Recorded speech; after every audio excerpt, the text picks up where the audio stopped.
And let me tell you, women are a little bit more Bro, I hear that high maintenance. for a lot of women, I hear that they are barbers. That's what they say. Yep. The more high maintenance? Women are, yeah, for like fill in the blank. But aren't men a little bit more? I mean, I know when I go get a haircut, I'm kind of a little particular myself. I mean, men will drive an hour away to go to the barber they trust. Yeah. Yes. And I've had people come from different states to get a haircut with me, so that's pretty amazing. But in the beginning, it was never like that. In the beginning, it was, I'm not gonna get a haircut with her. She's a girl. She don't know how to cut hair, and it's very intimidating as a woman because it's a man-dominated industry, the career.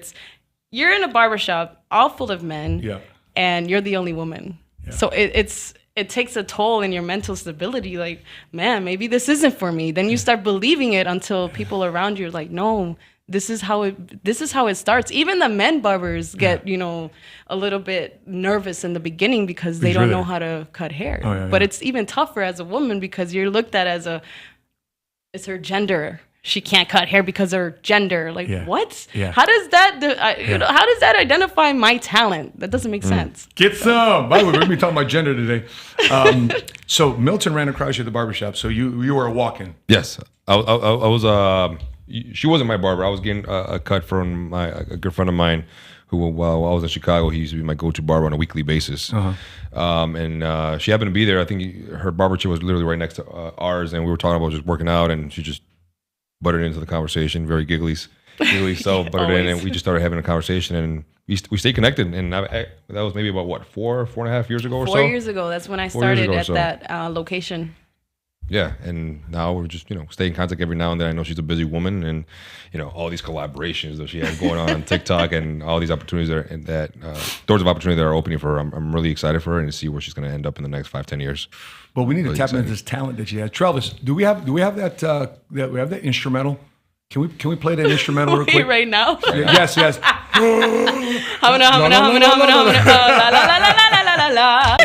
see if we can cue that instrumental. I need the lyrics for these songs. It's not connected to the Wi-Fi. It's that. You got what, 5 minutes, 10 minutes? Okay, no problem. So we'll give you about. You're lucky. We're gonna get cued and give about 5 minutes. So by the way, guys, if you're watching this live, I appreciate you all watching this live.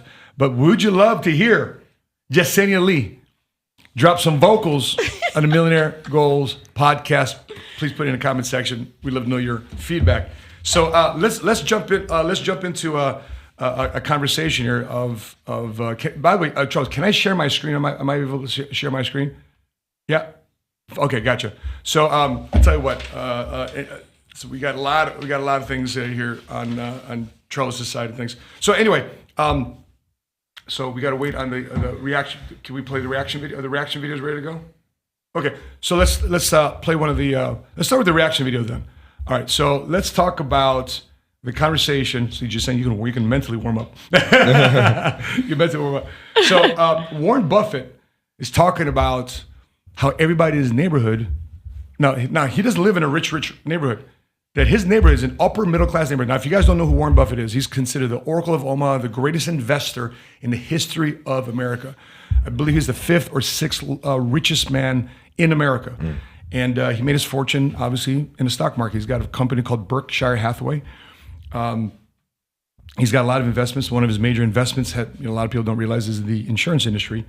A lot of his, the sectors of his fund. But a lot of people consider him the greatest investor ever birthed and produced by America. So he talks about his neighborhood. He doesn't live in a ritzy neighborhood. And he says everybody right now is living better than John D. Rockefeller. And if you don't know who John D. Rockefeller is, he was the first ever richest man in America, created the oil industry, Standard Oil. And the Rockefeller family, you got the 30 Rock Plaza, named after the Rockefeller family estate. So he says every person in my neighborhood is living better than John D. Rockefeller back in 1930. Let's take a look at his clip.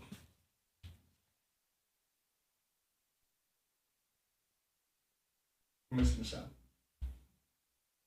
Class neighborhood. It's a little higher middle class because I live in it in terms of the average income.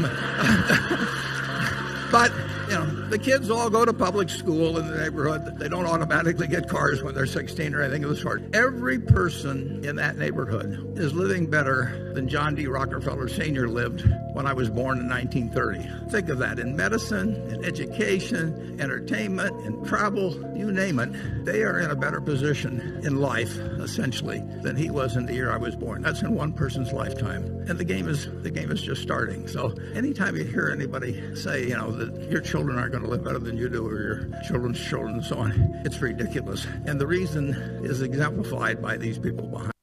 So he's talking to a small business community. Mm-hmm. And he's talking about the evolution of time, that people just naturally grow and we evolve, we get better. 1930, how many women barbers were there? What do you think? I don't think more or less than today. Mm-hmm. Right? So there's more women today that are open to it, being a barber, than there was in 1930. So when we're thinking about our future, 20 years from now, 30 years from now, people say, why would I want to bring a child into this world if this world is crazy? Well, if you want to bring a child in the world, it's going to be better. And if you think this world is dark, well, you be the one then to bring a child of light into the dark world. And so when you're looking at the evolution of barbers, the evolution of entrepreneurship, to think that things aren't going to get better, it's like saying, I don't trust God's going to evolve things. I don't trust capitalism. I don't trust capitalism is going to improve things. We are in a system, we are in a country that evolves for the better.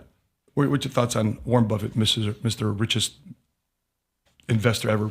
I think this is a conversation that I actually overheard you and PBD speaking about the other, maybe a couple of weeks ago when everyone was in town for one of your big events that you guys had here in Dallas, and he was pushing you guys to create more children, right? And you overheard that? Yeah. He was pushing you guys to create more children. And at first, I don't understand, because you hear that always in the news and on social media, and I don't want to bring my children into this world, and for them to have to encounter all these negative things that are going on in this world, and I just can't believe, the schools are trying to indoctrinate our children, and I can't believe that this is going on. And plus, it's not affordable to have kids.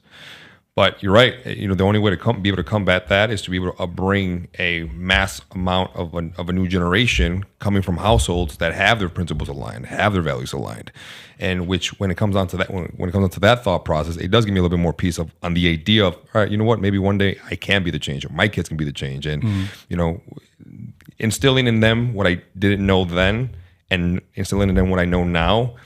What kind of man or woman can my future children actually become, versus who I was and how long it took me to get to where I am today. And instilling that at such a young age versus having to learn this in my mid-20s, what kind of human beings can I actually raise? And this past weekend, I was with you in Denver, and the babies. With my your son. Kids. Yeah, I still call them babies. Yeah. And your son, he's about to be a father, and you're about to be a grandfather. Oh, God. At the young age of 49 years old. Congratulations. But you can see, you can definitely see, what type of background certain people have, and what direction the future generation is headed based off of the environment that they're in. Yeah. And which is why, I can see as a father or as a mother that you guys want to make sure that you guys are pointing your children towards the right direction. And you guys always consistently preach about the environment that your kids are consistently in, because that's going to determine the outcome of their future. Yeah, I believe in one thing. I know the world's going to change. Yeah. But I believe in one thing, that in Proverbs it says, raise your child in the ways of the word. So therefore, when they grow, they will never depart. Which leads me to believe, because King Solomon wrote that. He had a lot of kids. He had thousands of kids. Yeah. So if you had kids, it kind of led me to believe that kids are probably going to do their own thing, and they're going to stray for a minute.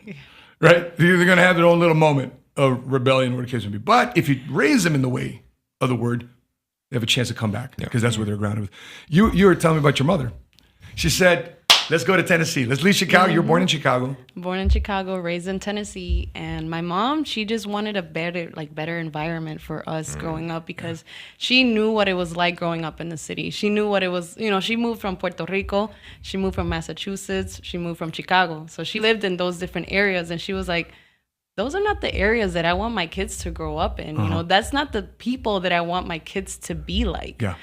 So I feel that I'm grateful now to this day. Before, as a kid, you're not grateful for those things. Was it just you, or did you have other siblings? It was my brother, Edwin, my sister Taina, and myself. But my brother went to Puerto Rico with with my mother, his dad's side of the family, and then my sister went to Chicago. So I was kind of raised by myself in a farm, So how old were you?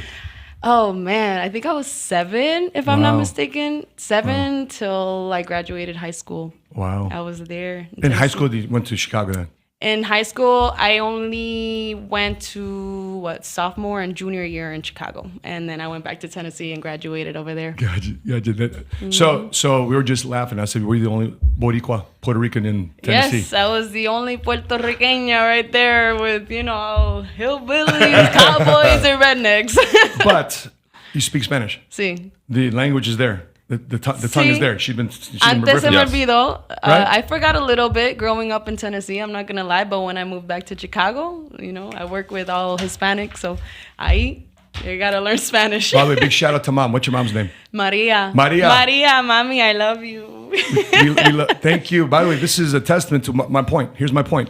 She was raised around non-Spanish speaking people. Yes. In Tennessee, hillbillies, whatever the case may be. But she speaks what? Español. Español. You know why? Because of mom. Sí. So whatever's going on in the world, as long as mom and dad, whoever's in that household, whatever's going on in that house is going to be not the person that's in the world. The person that's in the house is speaking Spanish. Sí. Right? Learning these values and principles, the things that your mom. I can just tell the way you feel about your mom, just the way you light up talking about your mom. Yes. Right? And the values and principles that you teach in your home, regardless of what's happening outside of the world, that's what your kids are going to remember, even though they get impacted by the world. Mm-hmm. And so this is just a clear evidence of that. Here you are in Tennessee, still speaking Spanish. Mm-hmm. So are we speaking of Tennessee? We're queued up with that song from. Okay, so let's hit this instrumental. Here we go. Come on. We want to hear some vocals here from Yesenia. Okay. I don't know. I might. We do some intro. Here we go. I set out on a narrow way many years ago, hoping I would find true love along the broken road. But I got lost the time, my mind kept pushing through. And see how every sign pointed straight to you. Every low stream led me to where you are. Others who broke my heart, and they were like northern stars, pointing me on my way into your loving arms. This much I know is true, that God blessed a broken road that led me straight to you.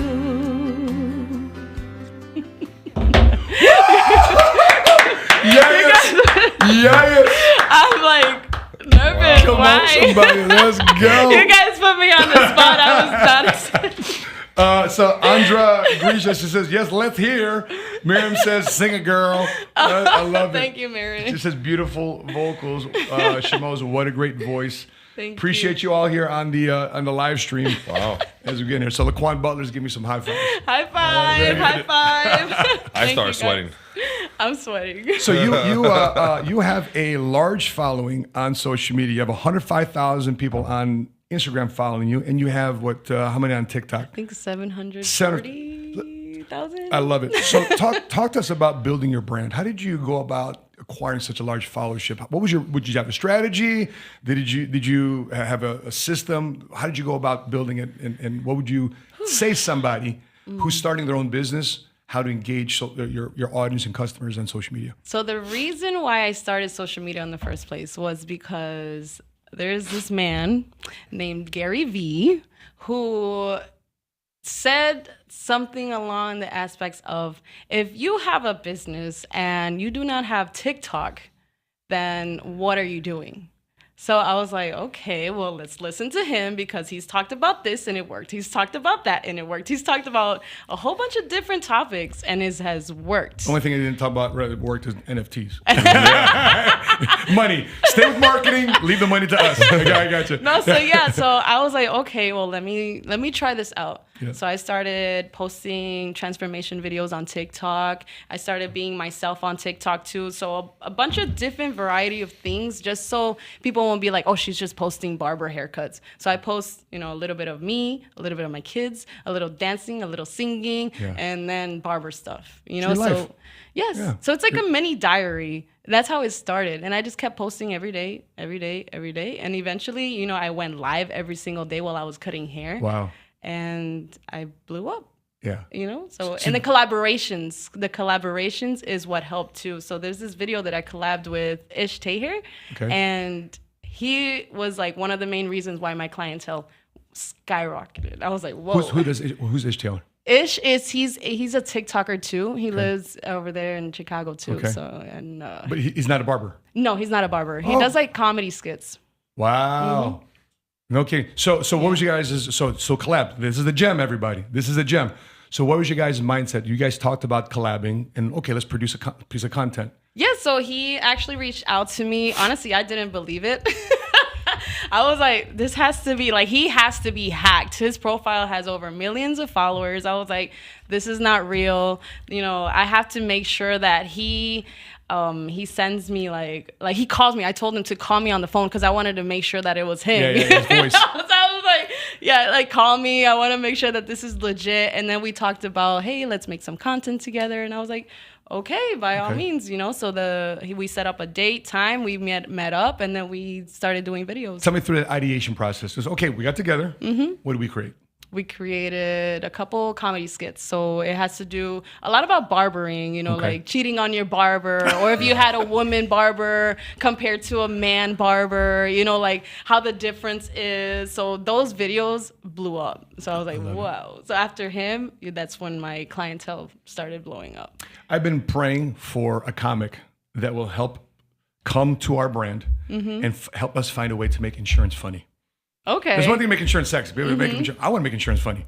I want to make insurance hilarious. I'm speaking this into the world. If there's a comic out there that would love to collaborate with yours truly, I'd love to find a way to make the purchasing of life insurance, the thought about the theories of misconceptions of life insurance. I want it to be funny. And so I think it all boils down to things that people could relate to. So there's stories and things that happen.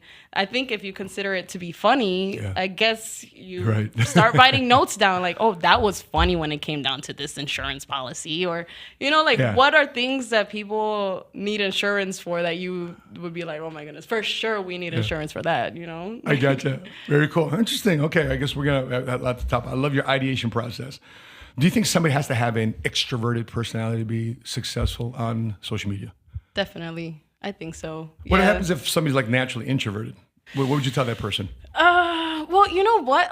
Believe it or not, a lot of TikTokers that are comedians on social media are very introverted, because you have a lot more ideas whenever you are alone than when you're with somebody else. So your ideas come when you're by yourself. Yeah. And you come up with them, you write them down, and then they come into work whenever you decide to, like, hey, I need this person to do this skit, or I need this type of person to do this skit, you know. So I feel like man, a lot of TikTokers are very introverted. They spend time alone to think and visualize and write down what the next video they want to do. There has to be a time where you have to be for that. Oh yeah, for sure. Right, that moment. For sure, yes. It takes up all your energy. You may need all day to recover, but at least it's done. No, for sure, yes. So when I wanted to talk about this article here about working from home. Can we finally share my screen? Are you able to share my screen? Awesome. So I want to share this article here. It says, workers resisting the office grind are suddenly lonely at home. So some people are extroverted, introverted, but staff are increasingly unsure about working at home, but don't share their bosses' love at offices. Well, the reality is this as well. You know, if you're thinking, okay,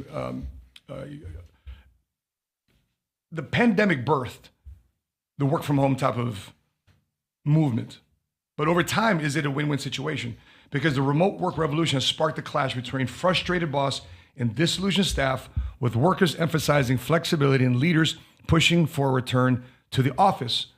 If you are paying people to look at the screen, they'll end up going to the highest bidder. There's no glue. So they're basically saying is, okay, if you want to keep from a boss's standpoint, employer standpoint, if you have your people working at home and you're not building a relationship with them, you might lose them to a competitor. They say, hey, come over to us.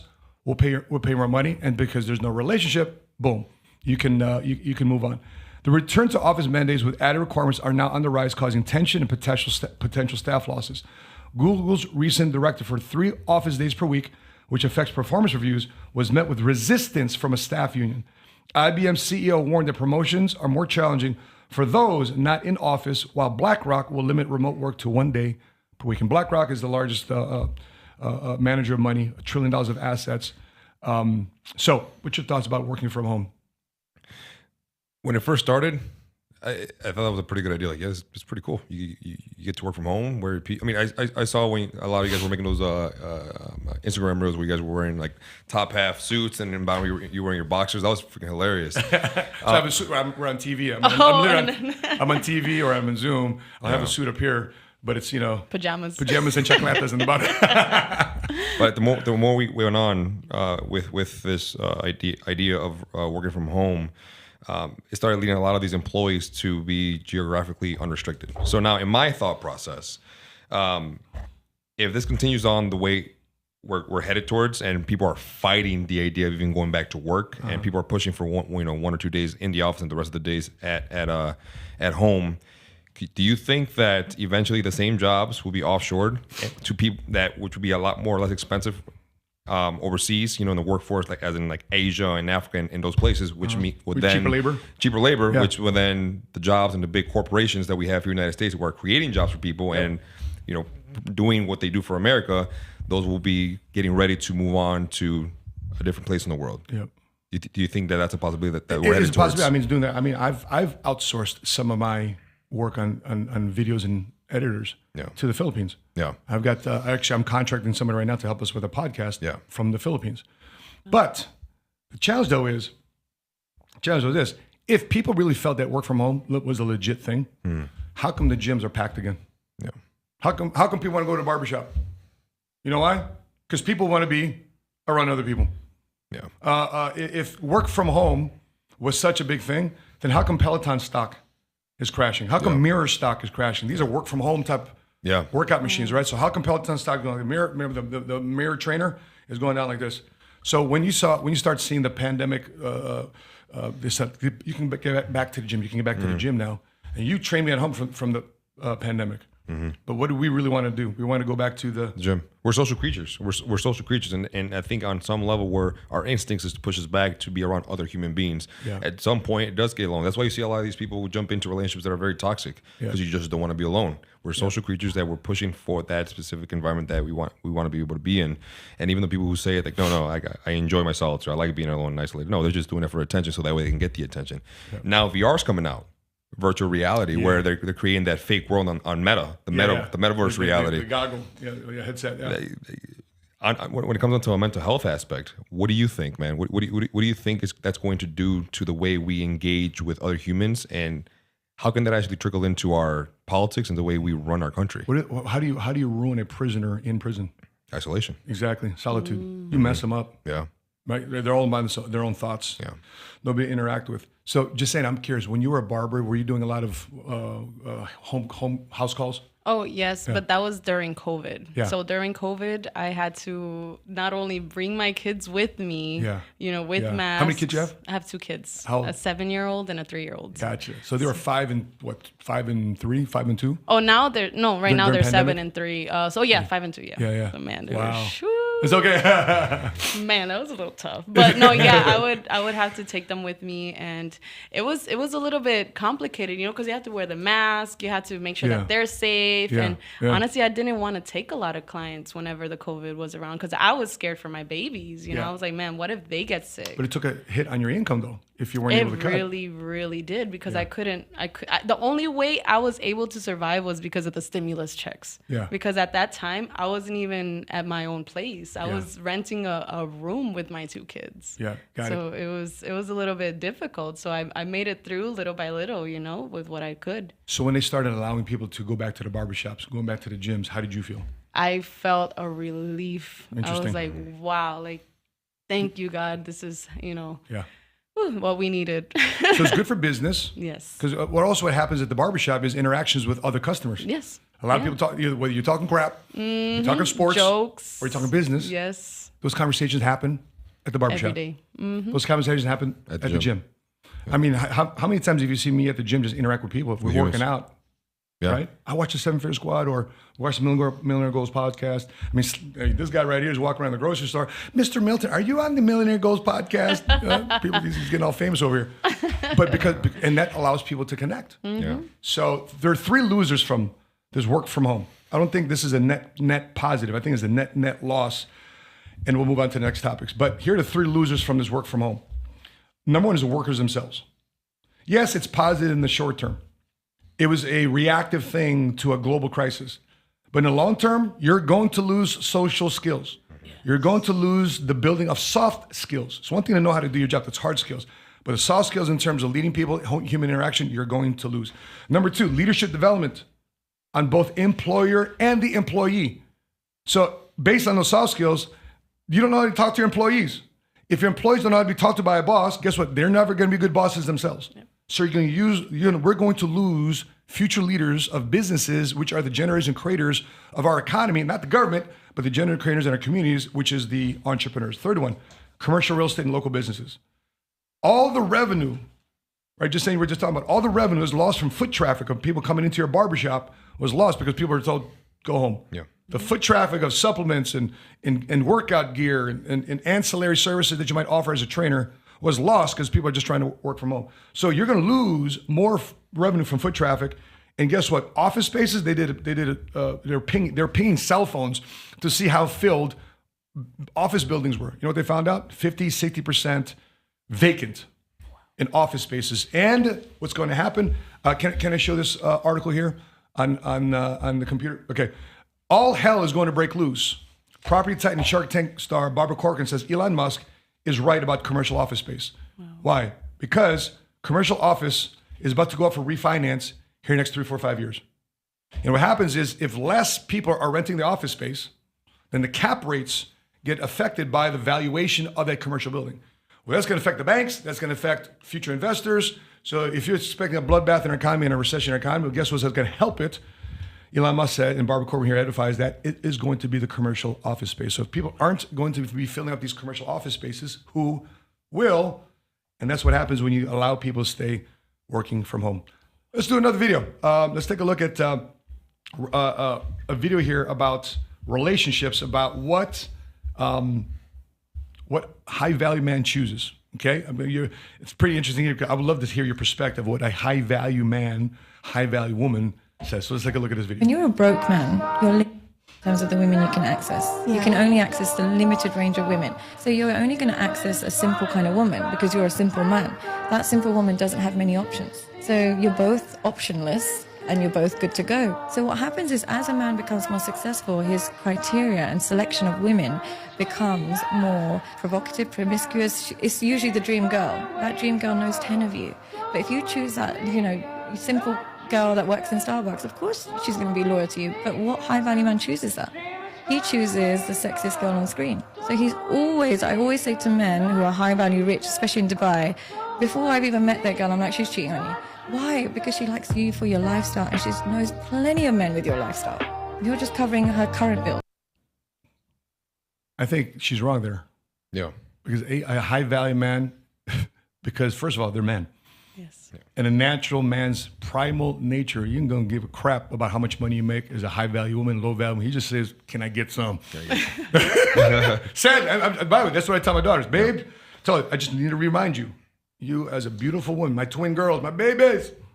Sadly, the world looks at you as a certain object. Yeah. So unless, right? So you have to look at that too as well. Because my daughter's also, she's an esthetician. You guys should connect in Chicago. I want her to connect with you as a fellow entrepreneur.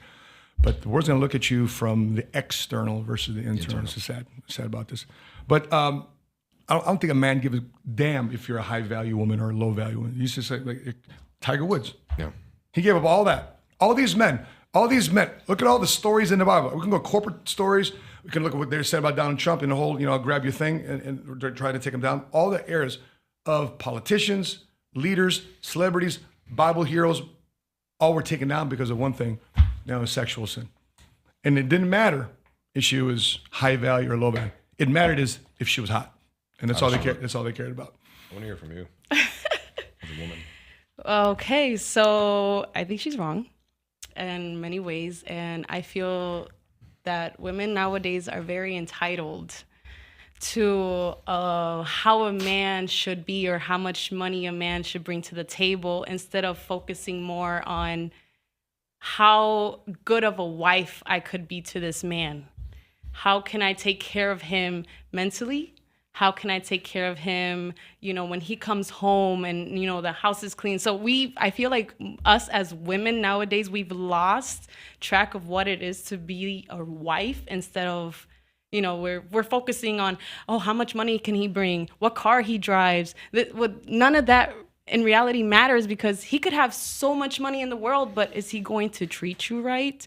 Is he going to respect you? Is he going to teach you about God? Is he going to be closer to God? Yeah. Because if a man has God in his heart, from that aspect that he's going to love you like he loves God, or like that power that he has, being faithful to God, he's going to be faithful to you.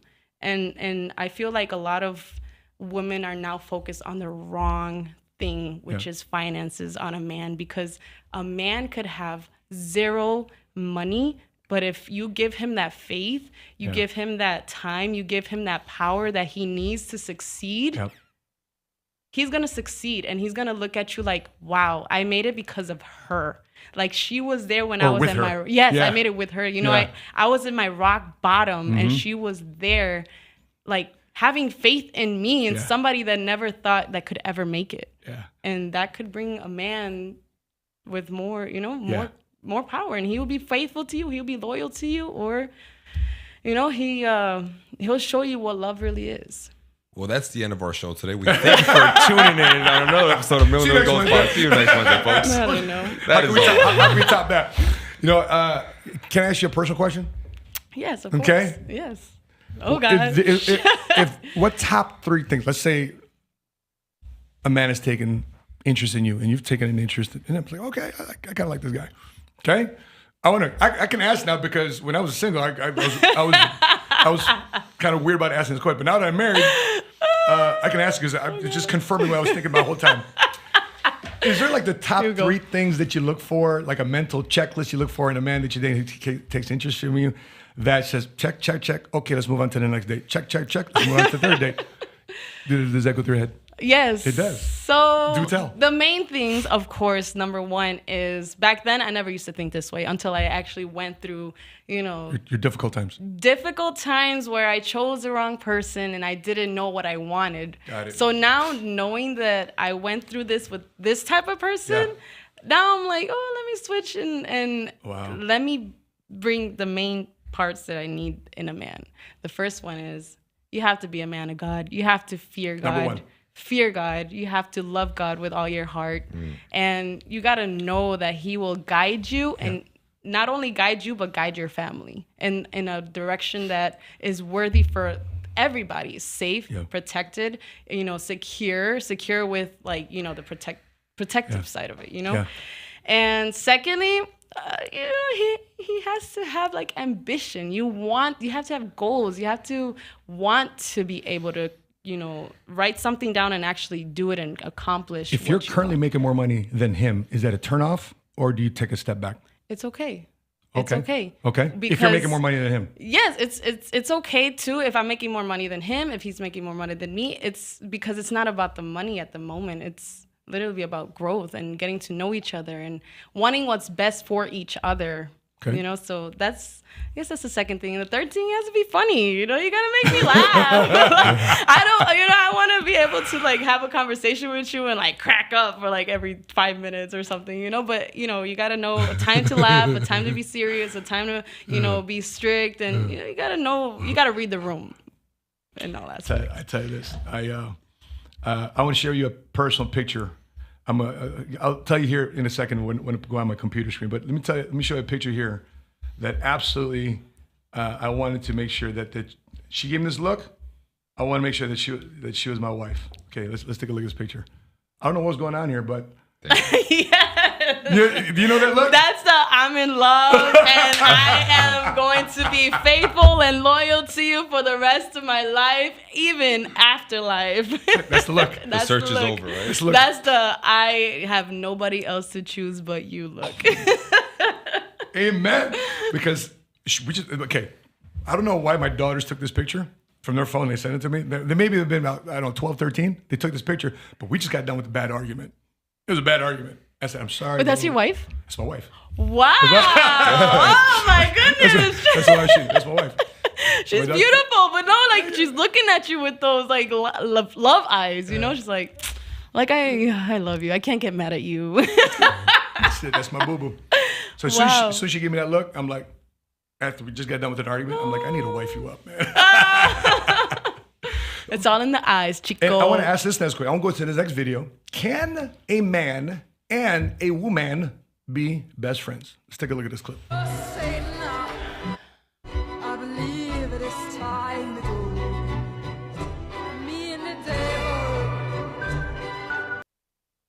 What do you think that look was? Her brain fully developed. I need that look again. Yeah. Let's go back to it. Wait a minute. Let's go back to it. I didn't look at her eyes. Okay. Cool, we have friends, 16 to 22, right? Real close friends, many straight men, not thinking anything of it, but...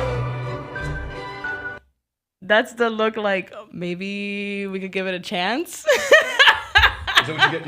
Is that what you get That's for that? the look of, can we try it out, maybe? I think for me, that's the look of the disappointment. Yeah. Really? Yeah. Like they've been nice for me. They've been nice to me for X amount of time, but now I see the intention behind why they're being nice. Yeah, that's that look. They're trying to get in my pants type of being nice. Oh. But what's your opinion? Can a man and a woman be BFFs? Like at 11 o'clock at night, he calls you, and you're there with your man. But babe, it's my friend. That's disrespectful. Why? It's your friend. Because you have a man in the house. Your friend. It doesn't matter. If you have a man, you should respect to not bring another man into your household. Okay, if it's a girl calls you 11 o'clock at night. That's different. Oh, so I guess man and woman can't be friends. No. I mean, I don't know. I feel like that's a little bit, unless the man and the man are close, but I feel like it's a little bit disrespectful. Even if they are close? No, not even then. I don't know. Let's go to my past. It's very complicated because, you know, it's just, I feel boundaries. Like it's just, it's boundaries. You got to respect your man enough not to have another man call you up at 11 o'clock at night talking about, come over or let's hang out. My girl, like, to my this and you know, just saying, I just need to know your opinion. No. Doesn't work. And here's why. I'm living testimony of this, and I actually have one of my friends who are on the live chat right now, Carla Herrera. She'll know exactly what I'm talking about. I had a high school sweetheart of mine, and it's gonna burn, but it's fine. What was his name? His name? Matthew. No.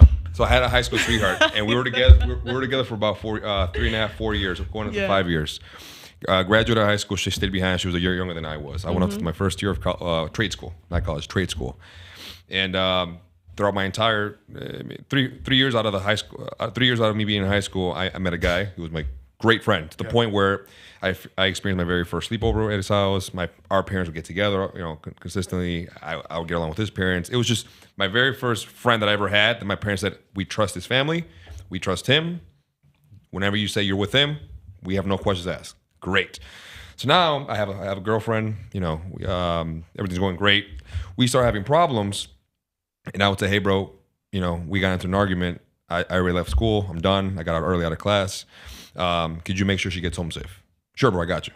And I'm like, okay, it's my best friend. I don't care. Yeah. Or, hey, bro, can you give her a ride? Or, hey, bro, XYZ. Or, you know, we were getting into an argument, and I'd say, hey, where are you? And she's like, oh, I'm with him. And I'm like, cool. Wow. Cool. Not a problem. He's my best friend. I have no questions asked. I trusted him that much. We were that close to each other. And I always thought to myself, he just went through a breakup. Why would he be on the same page and try to do the same thing to me? So whatever.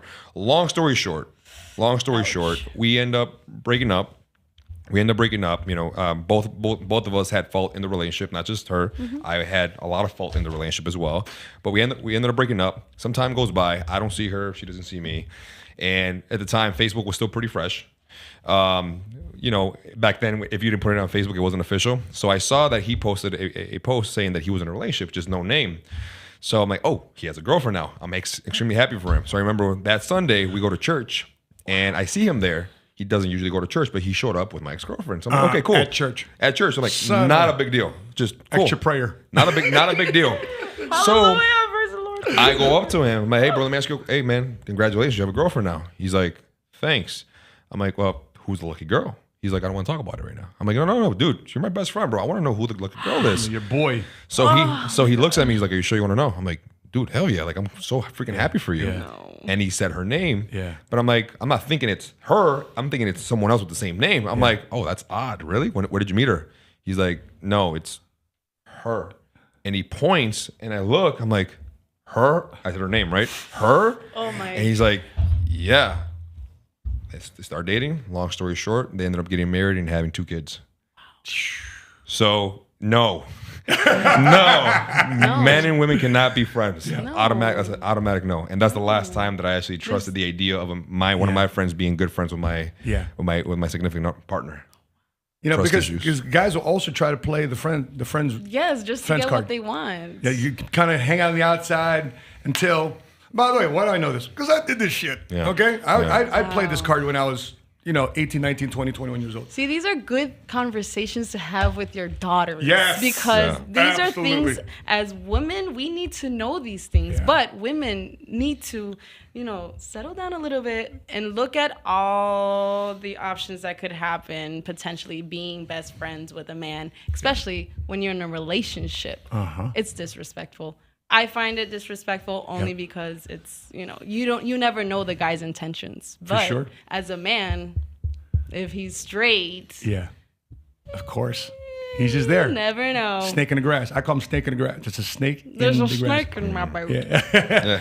So I can go on and on about this one. But listen, guys, if you're out there trying to build a relationship, I also say this too about business partners. It should be also same sex, same gender.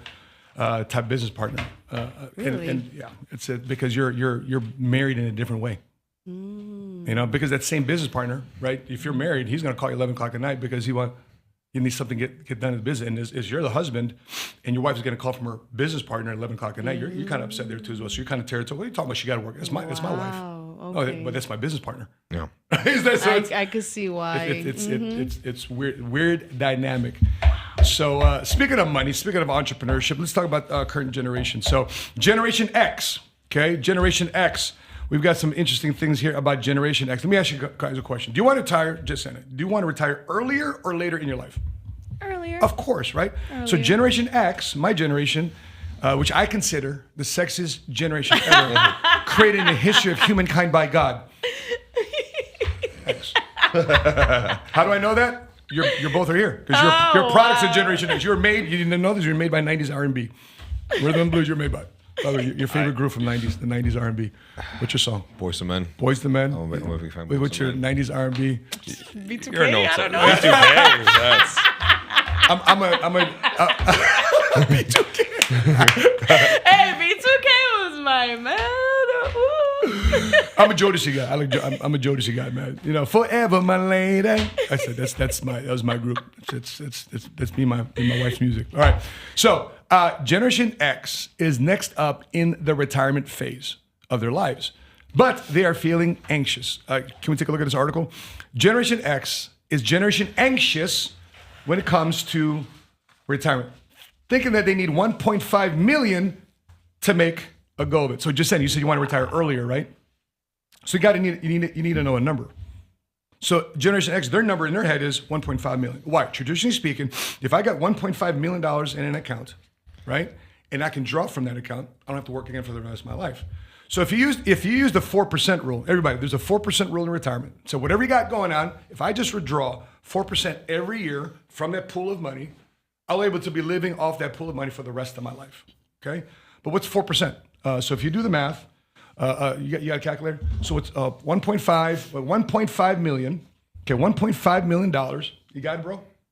I'm trying. Times 0.04. How much is that? It's $60,000 a year, $62,000 a year. So the question you got to ask yourself is, based on where I live, is $62,000 enough? I don't know. Maybe depending if you have like a minimal life living. That's what you just said, minimal. Yeah. But what happens if you want to go maximum? You're retirement, right? You want to go travel. You want to go do it. Well, then, you sell the house, sell the car, and, wait till your kids grow up. Right. That's it. That's a process, right? So I did some numbers here, just so you guys know. Let me simplify it.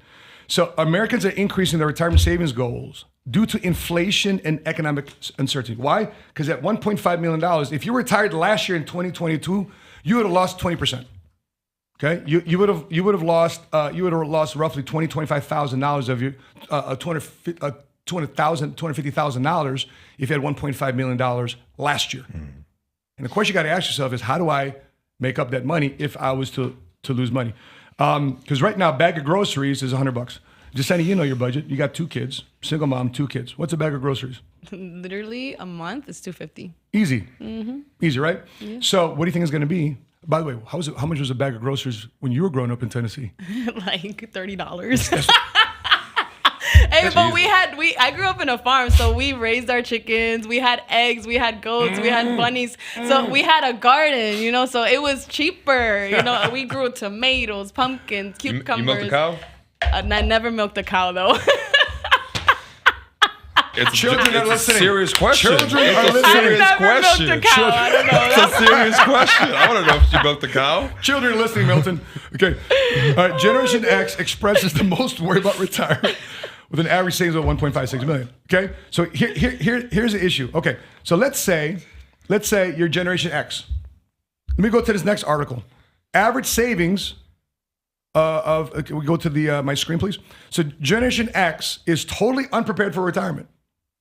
The average Generation X, those born after 1964, they have about $10,000 saved.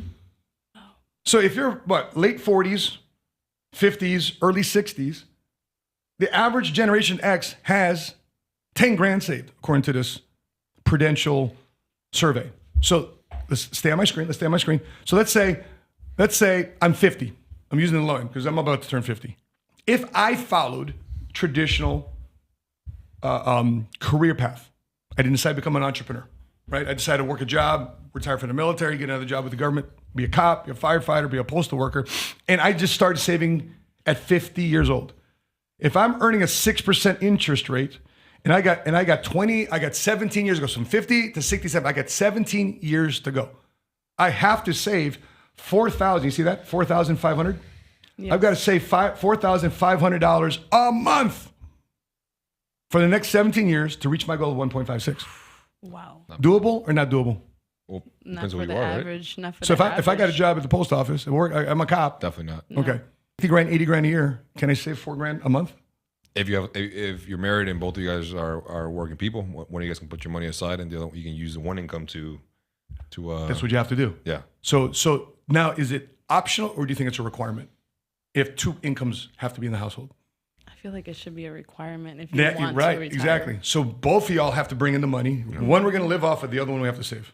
Wow. Otherwise, with the question I got to ask myself, remember the 4 questions I asked a couple weeks ago? What type of lifestyle do I have to reduce if I don't do that? Mm-hmm. Okay.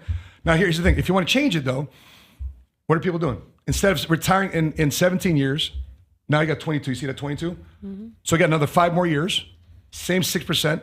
So instead of having to save that on a monthly basis, now you have what? And you earn an 8% rate of return. So 22 years, 5 more. So if you delay your retirement by 5 years, increase your potential interest rate by 2 more percent, now you have to save $2,200.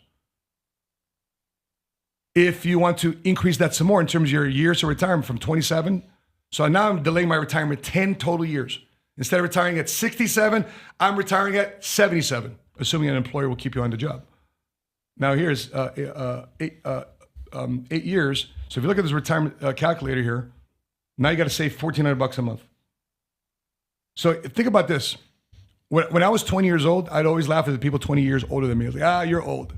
And they said, Yesenia, I blinked and I became that old person. Yeah, I know. I'm almost 30. I just turned 29 yesterday. I was like, what? Oh, yeah, happy belated. Thank you. 3, 2, 1. Happy birthday to you. Happy birthday to you. Happy birthday, dear Yesenia. Happy birthday to you. Thank you. But those are the things. But why? So think about this. Why don't people save in their 20s and 30s? Because they got kids. They got relationships. They got aspirations, right? And a lot of people do not know. They don't know about this. We weren't taught this in school. Yep. And I feel like these are certain things. If we know now how to become a millionaire in the future, we should teach our kids while they're young so they could do it before we did it. So here's a question. So let's go to this. Let's look at this calculator. People reason they don't know because they don't know the formula. This is a formula. So let's say you want to retire at 67 years old, even though that may not be a goal for you. Okay, it's okay. But let's say 67 years. So you're 30, 20, you're 29. I'm 29. Yes. 29. So you have 67 years. So that is you've got 38 years ago. Yes. Okay.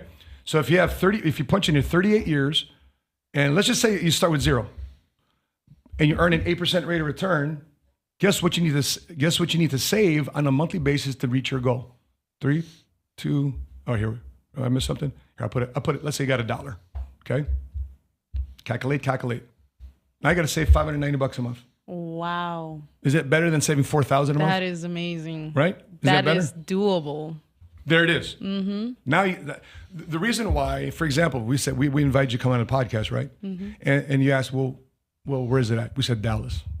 You got here to Dallas. I said, where's the podcast studio? It's somewhere in Dallas. How long will you still be driving around looking for a studio? Wow. You wouldn't even probably come out. No. Yeah. You're wasting my time, right? So here's the issue. If you want to hit your retirement goal, whatever that is, or you want to be financially free. By the way, I don't believe in the word retirement. I believe in being financially free. Yes. I want to make sure I work for me because I want to, not because I have to. And so if you want to hit a certain lump sum goal to be financially independent for the rest of your life, you have to have a formula. So if you don't have a formula, that's why I'm so glad you're watching the Millionaire Goals podcast. And by the way, this is an art calculator. You can go on this website here called investor.gov, and they'll give you a calculator, so therefore you can get a bit more clear. If you want some help on this, send us a DM, reach out to us, and we'll help you get this financial GPS for you. All right, let's move on to the next topic. That's amazing. Hopefully people catch it, right? It's something that it's needed to know. A lot of people do not know this. A lot. How many people in the Latino community, how many people sit in your chair and I'm just curious, how much they talk about finance, their career, their business? Do they bring it up? A lot of people do talk about their careers and what they want to achieve, but they also have doubts in themselves to accomplish those goals. So it's because of finances. Oh, I can't do it because of this. I can't do it because of that. Wow. So it's mostly because of money that they don't complete their dreams. Yeah. So yeah, there's a lot of clients. I mean, there's a lot of conversations on the barber chair. I love it. A lot. Good, bad, finances, family, parents, God, spiritual games, like sports, everything. Well, that's the whole premise of the show. We started the Millionaire Goals podcast because we want to let people know what's out there, what certain goals can be. Because if you don't know what's possible, you never want to go out and hit it. Yes. Just saying, your children want to go to college. Let me set up a stage here before we go into the next topic. Your kids want to go to college, okay? According to you, how many different genders are there? I'm just curious. How many different genders are there? 2. Okay, I'm just double checking. I'm just double checking. Okay, it's 2023. You got to double check. Your kids go to college, yes. And you find out that the college professor is saying that genders are determined by chromosomes, by DNA. Is that something we can easily buy into? That DNA makes up our male or female, or XX or XY, right? Yes. That's correct. Nothing outlandish, right? Nothing crazy? No. But this professor at St. Philip's College in Texas, of all places, faces accusations of firing the biology professor Johnson Varkey for teaching that sex is determined by chromosomes. So if you look at this article, let's take a look at my screen. He was fired, teaching in his classroom, and it's in San Antonio. It's in Texas. Okay. So he was fired for teaching the truth? Thank you. He was fired for damn telling the truth. Now, what are other colleges talking about? How many different genders are there? 40, 50, 60, 1,000 different genders? This guy's talking about 2. And what determines that is science. Yes. Right? Because we had to get the vaccine and the mask because of science. And God. Right? So now this First Liberty Institute, a law firm based here in Plano, Texas, that handles religious freedom issues, said they filed a complaint with this college saying, hey, you fired him for his beliefs. You can't do that. You can't fire people for their beliefs. If you want to have a conversation about multiple genders, well, the opposite should be true. You should be able to tell the truth. What are your thoughts about this? What would you tell your daughter, your son or daughter, boy or girl? Would you have second doubts and thoughts about that college? That is a lot of wow. If you imagine the amount of time that he took to be in the career that he's in, to just it being finished and demolished and embarrassed throughout the whole world because of one specific topic of truth. It's shameful. It's embarrassing. It's people do not have a heart. They just messed up this man's career. Something that he worked so hard for so many years, just because of the truth. Are there topics? You said one of your kids is 7 years old, right? And the other one's 7. 4? Eden. Yep. And the other one's 3. Okay, so he's not in school yet. So the 7-year-old. Are there topics that could potentially be going on in school that you as a parent don't approve of, that you think, like, you know what, me as a mom, I'm the only one who should be speaking on this specific topic with my child because it should be coming from me, not from the teachers? To this day, no, there hasn't been any of those topics yet at school. So I thank God for that, because I feel like children shouldn't be knowing about gender yet. I feel like they should know more about what it's like to be a kid. What it's like to be happy, what it's like to have fun, what it's like to know colors. What would you like to be when you grow up? And shapes. And yes, you know, what do you aspire to be? You know, like a firefighter, policeman. Scientist, doctor, lawyer, Yes, exactly. President? You know, there's more things to talk about than just that. I think that should be determined when you're older. And you're old enough to determine what it is that you want to decide for yourself, but to each their own. That's something that, you know, if in my household I don't approve, maybe in somebody else's household they approve, but they just passed a law in California. It just went through the House in California that if you're a parent and you're a child, and your child says, "Mommy, I think I was born in the wrong body." Okay, if you don't affirm them in that other sex that they want to be versus the one that they're at, if you don't affirm them, you could be called on by DCFS. Wow, they're trying to pass that law, because you're not affirming their identity. This is tough. What a tough society, right? Yes. So we're worried about the wrong things. There's you. so many things to be dealing well, I can't even think about words. There's so many things that we got to think about other than that. There's so many attacks that's happening to our generation. Like the school system you and I grew up with, right? It's not the same system today. Completely different. So I went to go see the Alamo. So I was saying, why does a firm here in Plano complain about this? How come people in San Antonio don't complain about this? So I went out to the Alamo Colleges board. So if you take a look at my screen real quick, these are the trustees. So my call out to Joe Alderete, my call to Ana Bustamante, my call to Dr. Lorena Pulido, my call to Robert Zarate, my call to Dr. Gene Sprague, Dr. Yvonne Katz, Clint Kingsbury, Leslie Shanowitz. Do something about this. This professor is working for your school district. And you let somebody from Plano, from here, from Dallas, put out a letter to defend your professor that works for your college in San Antonio. You should be doing something about this. Unless, of course, you're the ones who wanted him fired. So, which is the danger we have today in school. So down the road, we might be in a position where a lot of us parents, they have certain beliefs, don't want our children to be exposed to it. Because if they want to expose these different things, great, but I want my kids to be raised on values and principles that I believe. And so, I've always said, Yesenia, I paid my entire 30s to repay the mistakes of my 20s. Yes. So I realized my mistake in my 20s, horrible. 2 baby mamas, 3 kids. By the time I turned 30, girl, I said, okay, Lord, I tried it my way for my life. I'm going to try it your way. That's what, oh my goodness. You're praying too? I gave myself up to God this year, and it has been, look, I'm here. Yeah. I'm here in Dallas, Texas, in a podcast about a lot of different topics, especially bettering my future. Amen to that. So, I don't know, it's working out. God is taking direction in my life, and I approve.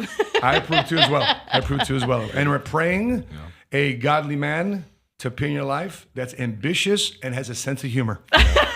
Okay, come on, praise the Lord. I mean. So speaking of men, this guy, John Goodman, trainer, reveals a very unusual way he got an actor to lose 200 pounds. Is that healthy, Milton? To see this guy get a client of his to lose that much weight that drastically. So can we take a look at this article here? Look at him. He's like very thin. Wow. This was Roseanne, that show. Remember that show, Roseanne? Yes. This is her husband on that show. Yeah. Wow. Yeah. You recognize him, right? I did not recognize him. Wow. And plus he's what? There it is.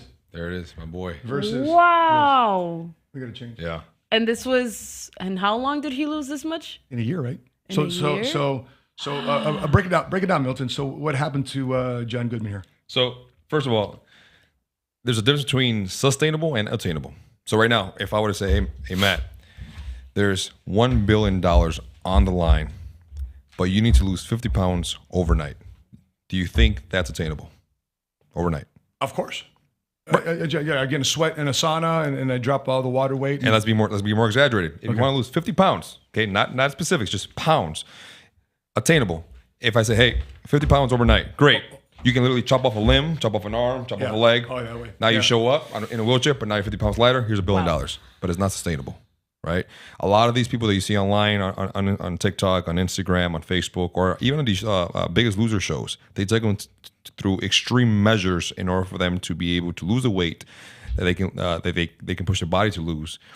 So they can look a certain type of way, just so, because if you think about it, if you watch these Biggest Loser shows, have you guys ever checked in with the people that have been in a show one season and where are they at a year from now, 2 years from that specific show? They're back where they're at. It's a lot of crash dieting, a lot of starvation, a lot of fasting, working out 2, 3, 4, 5 hours a day. Unless you're preparing for some sport or unless this is literally your livelihood, you don't have time to work out 5, 6 hours a day. It's the same financial premise as somebody comes across a lot of money, whether it be a lottery, an inheritance. Yeah. It's attainable. Yeah. But it's not sustainable. Because it's not. Go to the sustainable part. Why isn't it sustainable? You just be able to have a sustainable system, something that you can do long term, something that's not going to burn you out. An attainable thing, you can lose 20 pounds in a week. You genuinely can lose 20 pounds in a week. You can lose 10 pounds in a day. A lot of people who are preparing for fights, Ruben, when he was preparing for his fights, he was losing a lot of water weight. It's very attainable. But the sustainable part is when you're able to lose the weight and keep it off. Lose the weight and keep it off. Gain the muscle and sustain the muscle. And it's all about your lifestyle. This man here, one of the things that I did take away from this guy's trainer is he attached an emotional anchor to his to the goal that he had. One of the things that Mr. Goodman said, he said, and I quote him: "You look in the mirror every day and go, I got to deal with this the rest of the day. I got to deal with the schmuck." So he's not fond of the way he looks. He's not fond of the way he feels. And when there's enough pain in a situation, there's enough pain that you're dealing with, your brain's going to try and pull you away from that pain. So you're going to want to deal with the issue head on. And if you're able to implement certain lifestyle changes in your life, if you're on a weight loss journey yourself right now and you're trying to figure out what are certain steps you can take, it's literally baby steps. The smallest steps that you implement into your day-to-day living, going for a 10-minute walk with your wife. Maybe not having that extra cookie, maybe not having that extra mixed cocktail, maybe not going to a fast food restaurant, even though you have meal prep containers at home ready for you to go. There's small things that you can do that will add longevity to your life and also increase your energy. And the moment that you find sustainable systems over a part of your life that you have full control over, aka your physical health, then those are also can be implemented into every other aspect of your life as well. And all the systems that you utilize to better your health, those will all start trickling into every other aspect, like your finances, your marriages, your relationships, your acquaintanceships, your business, and every aspect. So if you're able to do something, if you're able to change the one aspect of your life that you have control over, everything else, you're going to be able to build that internal discipline. But always go for the long-term vision. Don't go for the short-term gain. Don't go for the short, sweet, shortcut, cutting corner attack. Always think long-term. And the moment you start thinking long-term, you'll see that your mental endurance, your emotional endurance is going to be at an all-time high, and you're going to be able to do that in every other aspect of your life. That's right, man. Yeah. History has shown that those that think long-term will win long-term. Yep. So I'm excited about what people are doing right now and this awareness of their finances, because we always felt that finance and fitness and faith have a very interconnected type of aspect to it, and fun along the way, right? Interconnected.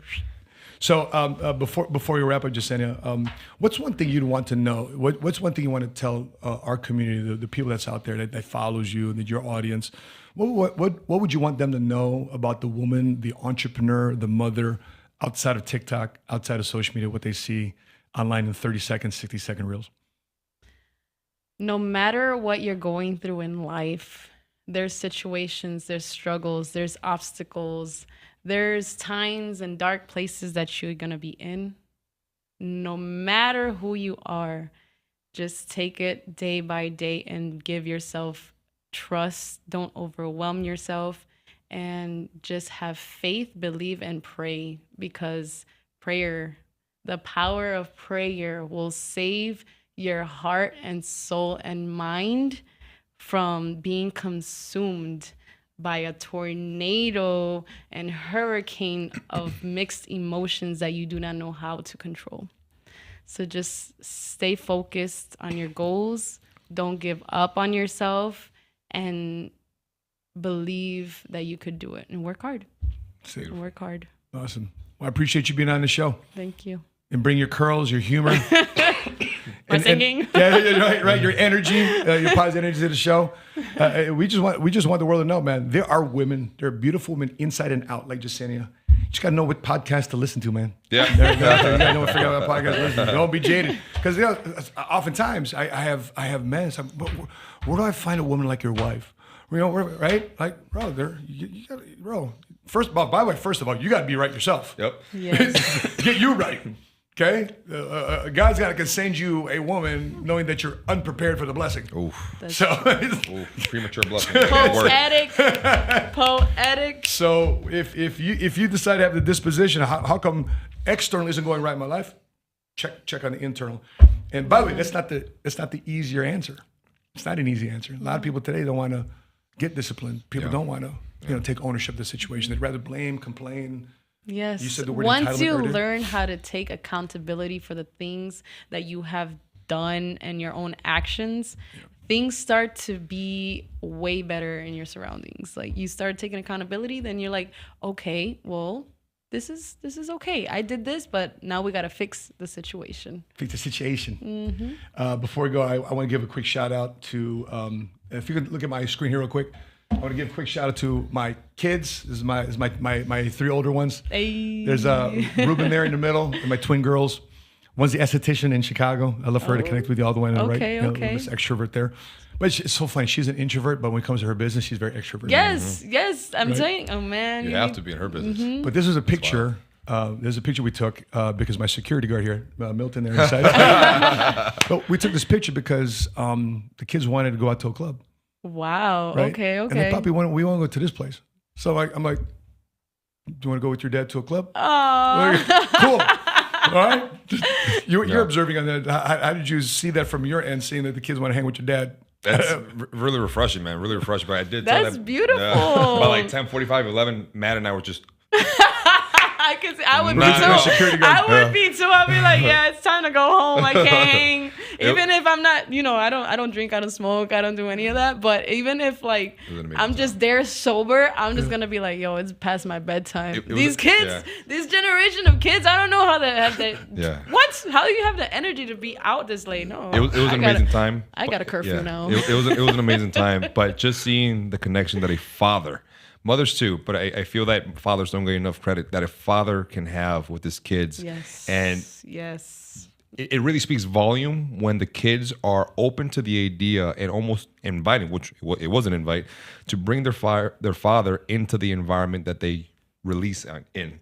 Mm-hmm. And that shows the comfort that they have with their father, the trust that they have in their father, knowing that, all right, my father's here, there's grace, he's not judging me, and I feel secure that he's here. Mm-hmm. It's something really special that you don't see nowadays. You do not see when three grown children partying with their father. Mm-hmm. And even though he's in a back end, he's far back there just observing from afar. They just know that I'm safe no matter who's around and no matter how far I am physically right now.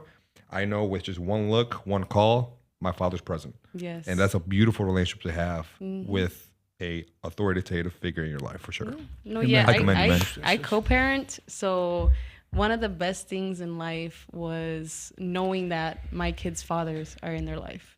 That I don't care about what we went through when we were together. I don't care about the struggles that we went through, because at the end of the day, you are there for my kids.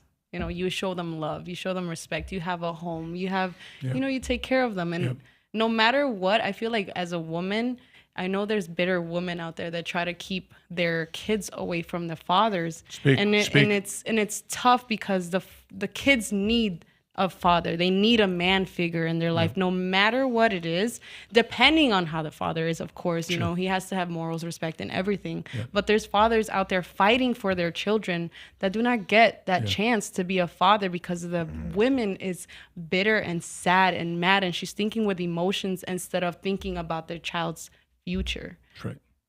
Kids need their fathers. I commend you deeply and greatly, especially cases in Chicago. Wow. Family support case, child support cases. Wow. And the weird part, I had custody. Wow. So I was coming out, I was being attacked very bitterly.